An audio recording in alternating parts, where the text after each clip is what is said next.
பேருந்தில் பயணம் செய்யும் போது இருக்கை வார் அணிய தவறிய 29 விரைவு பேருந்து பயணிகளுக்கு நக்ரி சம்பிலான் சாலை போக்குவரத்து துறையான ஜேபிஜே அபராதம் விதித்துள்ளது. 2026 ஹஜ் பெருநாள் கால சிறப்பு நடவடிக்கையின் போது இந்த அதிரடி நடவடிக்கை எடுக்கப்பட்டுள்ளது. கடந்த மே 24 முதல் நேற்று வரை அதிகாரிகள் பேருந்து பயணிகளைப் போல மாறுவேடத்தில் சென்று நடத்திய சோதனையில் மொத்தம் 106 அபராத சீட்டுகள் வழங்கப்பட்டன.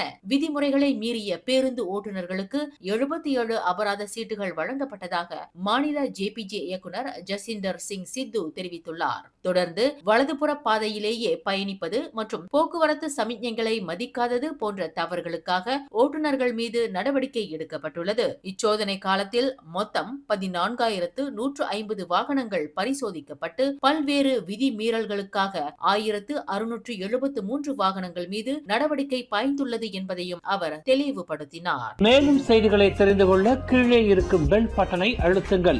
உங்கள் மகிழ்ச்சியை வெளிப்படுத்த லைக் மற்றும் ஷேர் செய்யுங்கள். தொடர்ந்து திசைகளோடு இணைந்திருக்க சப்ஸ்கிரைப் செய்யுங்கள்.